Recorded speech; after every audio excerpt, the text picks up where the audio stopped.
ভাই এই টেস্টে যেটা হয়েছে ভাই পারফেক্ট, ফুল পারফেক্ট। একটা কথা আছে না, আমরা শুনে থাকি যে নৈতিক জয়, এটা হয়েছে ইংল্যান্ডের জন্য নৈতিক পরাজয়।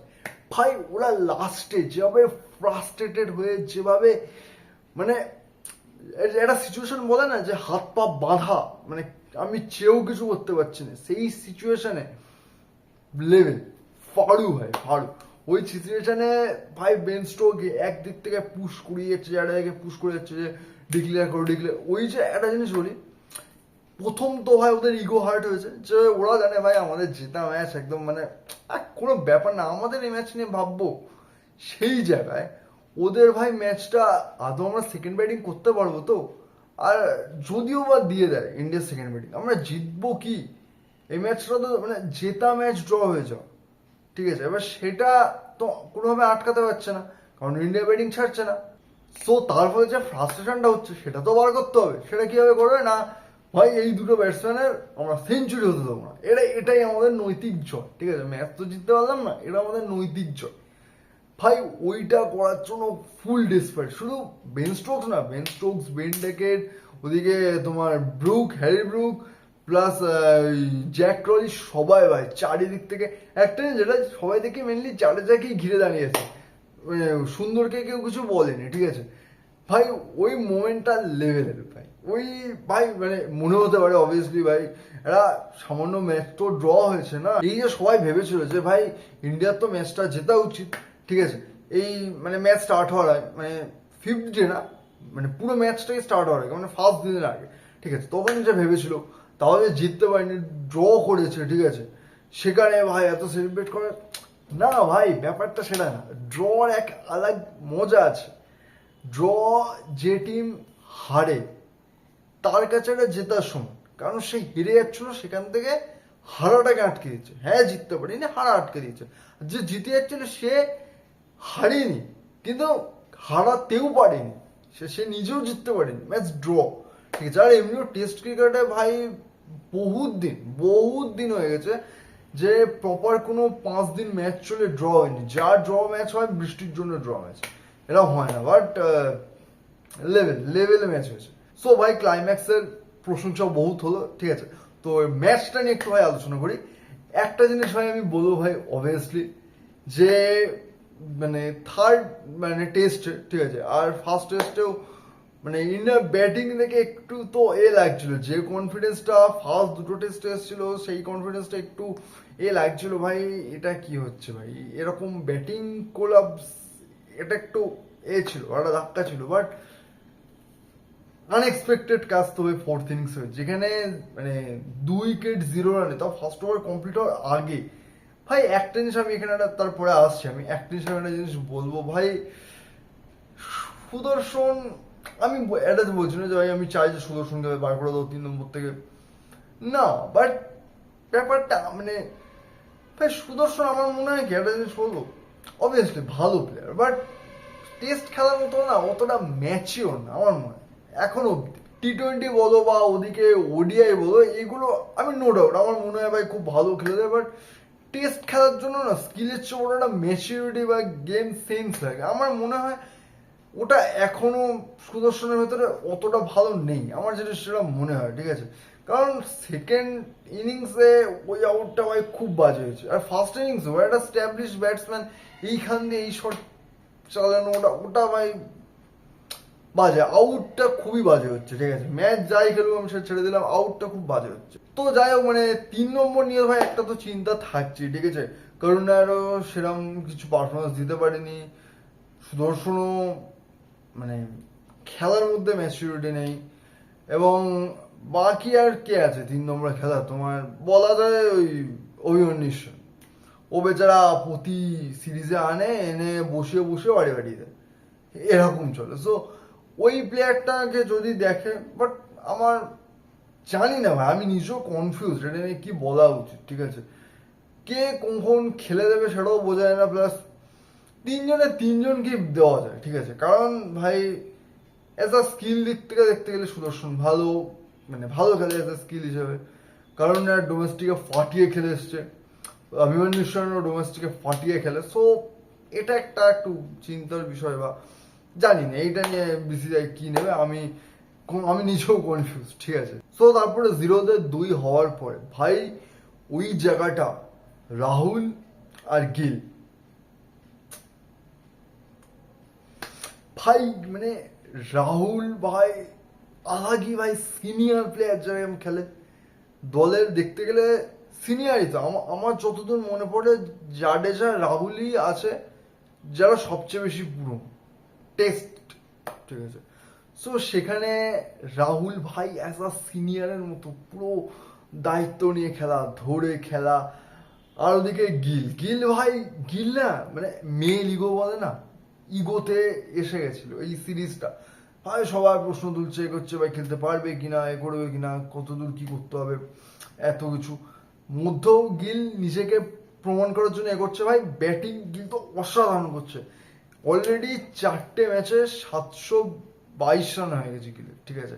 আর তারপরে তো তোমার সুন্দর আর ওদিকে জাডেজা, এরা দুজন যে ইনিংসটা খেললো আনএক্সপেক্টেড, বিশেষ করে সুন্দরের কাছ থেকে। ভাই সুন্দর ওই জায়গাটা যে খেলবে, ভালো খেলবে আমি ভেবেছিলাম, মানে সুন্দর ওই দাঁড়িয়ে মাটি কামড়ে পড়ে থাকা যেটা বলে ওই জিনিসটা পারে, বাট সেঞ্চুরি নাইস। আর ভাই এত কিছু তো বললাম, কিন্তু যাকে নিয়ে না বললে এই ভিডিওটা ভাই অসম্পূর্ণ থেকে যাবে, সেটা হলো ভাই আমাদের ঋষভ পান্ত। সেলুট ভাই, সেলুট।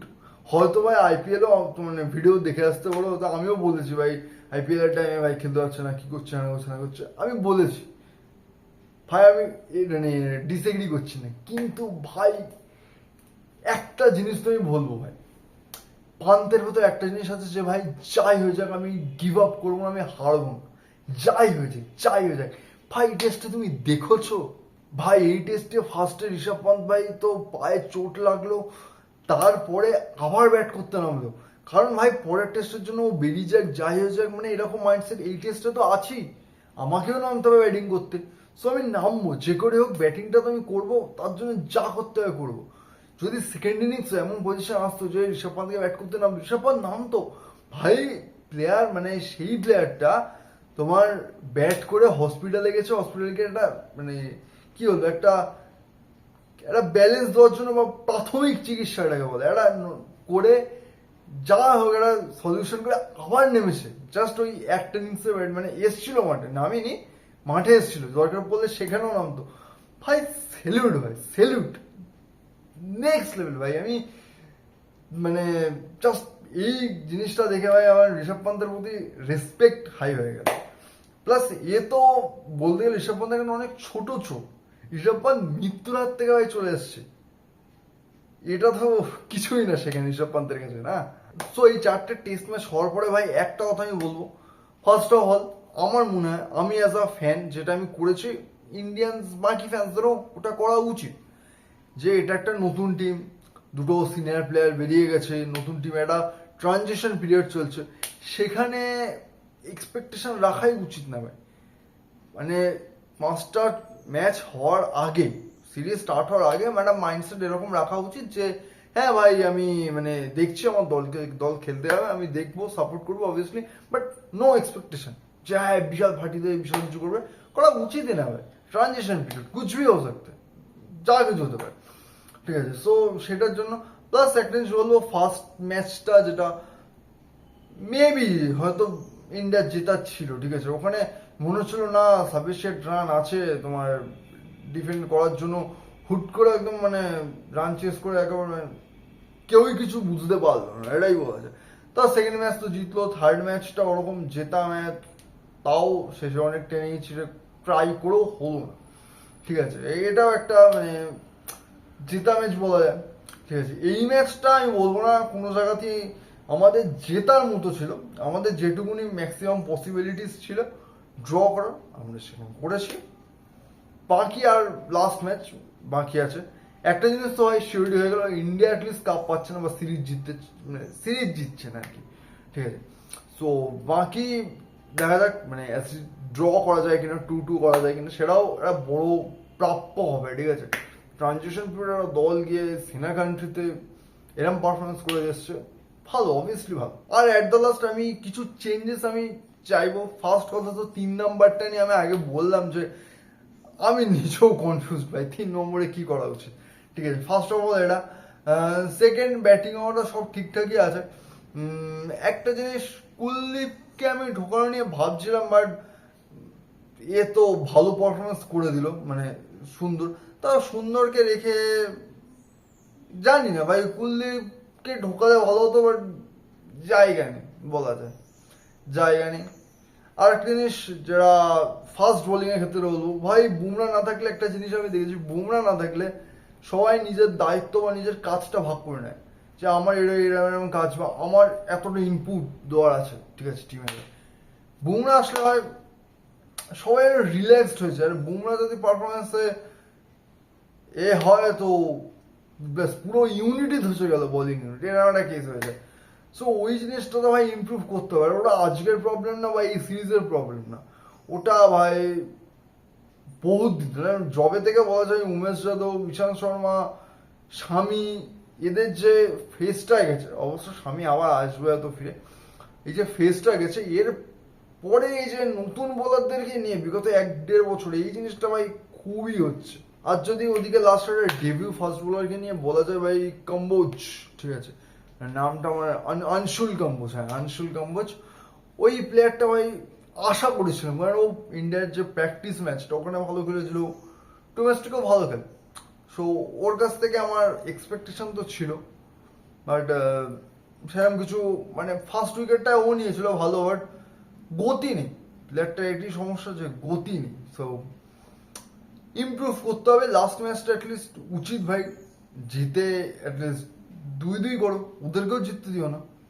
এটা আরো একদিক থেকে নৈতিক জয় টাইপের কিছু হবে। আর যাই হোক ভাই, নৈতিক জয় ভৌতিক জয় যা হবে লাস্ট ম্যাচে দেখা যাবে, ঠিক আছে। কিন্তু ভাই এই ম্যাচ ভাই নো ডাউট ফাইটিং ম্যাচ হয়েছে, দারুণ থ্রিলিং, দারুণ ম্যাচ হয়েছে। সো যাই হোক, আজকের মতো ভিডিও এই পর্যন্তই, ঠিক আছে। অনেক দিন পর চ্যানেলে এলাম, কিছু কাজ বাজ ছিল ভাই, সব আস্তে আস্তে আসবে, ঠিক আছে। সো যাই হোক, তো আজকের মতো এই পর্যন্তই। সাবস্ক্রাইব করো প্লিজ, আর আরো শেয়ার করো যদি ভালো লেগে থাকে। So by.